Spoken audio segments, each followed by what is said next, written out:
Je suis en compagnie de deux animatrices de vie spirituelle et d'engagement communautaire. Donc, Nathalie et Valérie, merci beaucoup d'avoir accepté l'invitation. Tout d'abord, Nathalie, je vais commencer avec vous. Qu'est-ce que ça fait précisément une animatrice de vie spirituelle et d'engagement communautaire? Parce qu'on s'entend que le mot est assez long, hein? Oui. Alors moi, si je vous résume ça en un mot, Madame Mélissa, ça serait le mot « sens ». Si je peux vous donner un exemple bien simple, depuis 13 ans que je suis en place dans l'école Saint-Pierre et Saint-Joseph, et puis il y a une chose qui revient toujours à pareille date, c'est des élèves de 6e année qui viennent me demander, Madame Nathalie, on aimerait ça organiser un party de fin d'année. Moi, je suis toujours à l'écoute des jeunes et de leurs besoins, tout ça, et quand je parle du mot « sens », c'est important pour moi que le jeune arrive et puis je lui pose la simple question, tu veux faire un party parfait, pourquoi? Alors, quand le jeune, je l'amène à réfléchir sur le sens qu'il va donner au party, parce qu'un party, pour faire un party, avec une question de vide, pour moi, ça ne fonctionne pas. Alors, pour moi, il faut qu'il y ait vraiment un sens à cet événement-là. Donc, le jeune, ce qu'il fait, bien, il réfléchit, je l'amène à réfléchir. Alors là, il arrive et puis il me demande de... Tout ça pour tourner autour des valeurs humaines. Alors, c'est sûr qu'il va arriver à me dire la réponse que je veux. Il va dire pour le plaisir. Mais moi, je lui dis pourquoi tu veux te faire du plaisir? Pourquoi tu veux avoir du plaisir? Parce que tout seul, faire un party, premièrement, on n'a pas de plaisir. Mais j'ai fait découvrir la valeur derrière ça. C'est plaisant d'être entre amis et de partager avec eux ce passage du primaire au secondaire. C'est tout simplement ça, quand je vous parle du sens, c'est d'amener des activités dans nos écoles, des projets pour faire vivre notre jeune davantage, le faire expérimenter les valeurs humaines parce qu'il est en devenir. Il y a tout ce qu'il faut, les capacités pour le devenir, mais des fois, ça prend on est comme un petit peu un phare. On est là pour un petit peu le pister, l'éclairer, lui amener à faire vivre des expériences à travers lesquelles il va découvrir qu'il y a des belles valeurs en lui puis qu'il faut qu'il les exploite au maximum. Valérie, qu'est-ce que vous faites comme projet? Il y a toutes sortes de projets qu'on met en place. Il y a des projets qui sont différents parce qu'on travaille autant dans les écoles primaires que dans les écoles secondaires. Donc, au primaire, souvent, on va avoir des conseils d'élèves dans les écoles pour essayer de mettre en place toutes sortes de projets. Les élèves aiment beaucoup travailler sur les activités comme l'Halloween, Noël. Comme Nathalie disait tantôt, c'est sûr que les parties, tout ça, les élèves, ils aiment ça. Ça ressort beaucoup, mais il faut aller trouver un sens à ça. Donc, à Noël, souvent, on va faire la collecte de denrées non périssables. À l'Halloween, on va ramasser des fonds pour la Fondation Les Amis d'Émile, pour l'hôpital d'Alma. Donc, on va essayer de faire toutes sortes de choses comme ça avec le conseil d'élèves. Mais ça va être beaucoup d'activités aussi, des fois dans les classes, des animations dans les classes, pour aller faire vivre des expériences aux jeunes pour découvrir des valeurs, les amener à se questionner. Donc, par exemple, en maternelle, je lis un conte, c'est le loup qui voulait changer de couleur. Donc, c'est un loup qui n'aime pas sa couleur. Fait que là, par le biais de déguisement puis tout ça, il change de couleur, mais finalement, là, ça marche pas, ça marche jamais. Fait que finalement, pour à la fin découvrir qu'il est très bien en loup, puis c'est bien correct, tu sais.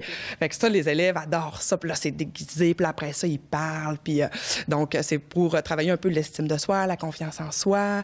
Puis à la fin, je leur présente la personne la plus importante au monde. Puis dans une boîte, ben c'est un miroir. Donc, la personne la plus importante au monde, en fait, c'est eux, tu sais. Une belle leçon, hein? Oui, c'est ça. Donc, c'est le genre d'activité qu'on va faire pour essayer de susciter un peu le questionnement chez les jeunes, développer beaucoup, travailler au niveau des valeurs aussi, de leurs valeurs humaines, qu'est-ce qu'ils ont à l'intérieur d'eux, puis faire ressortir ça. Au niveau du secondaire, ça va être beaucoup par le biais de l'engagement communautaire que je vais travailler. Donc, souvent, ça va être individuellement avec les élèves. On va monter des projets. Par exemple, aujourd'hui, c'est la Journée de la Terre. Donc, avec des élèves, on a monté une semaine complète de sensibilisation à l'environnement. Donc, on fait un marché du troc, c'est-à-dire que toute la semaine, le personnel de l'école, les élèves sont invités à apporter des objets, ça peut être des bijoux, des livres, toutes sortes de choses. Et vendredi, ben ceux qui ont apporté des choses avaient reçu un coupon. Donc là, ils vont pouvoir magasiner dans le marché du troc. Ensuite, il y a l'orchestre bidon qui va venir. C'est Pascal Bouchard qui vient avec plein de vieux bidons, des cannes, toutes sortes de choses. Puis là, à peu près une trentaine d'élèves se mettent volontaires. Puis là, lui, il nous fait vraiment un orchestre. Puis à la fin, ça sonne vraiment une vraie musique. Ah ouais, comme un orchestre, une vraie musique. C'est génial. génial. Après ça, on passe des vidéos, des films. Donc, c'est vraiment les élèves. Moi, je vais les accompagner pour les aider à trouver des idées, à s'organiser puis à monter des événements qui vont faire du sens pour eux. Toutes les deux, évidemment, vous êtes dans des écoles différentes. Nathalie, est-ce qu'il y a d'autres projets que vous avez mis en place depuis la dernière année? Oui. Vous avez vu l'image, en tout cas, d'une mascotte. En tout cas, on la voit ici à l'arrière. Ça, c'est une création typiquement almatoise de ma part.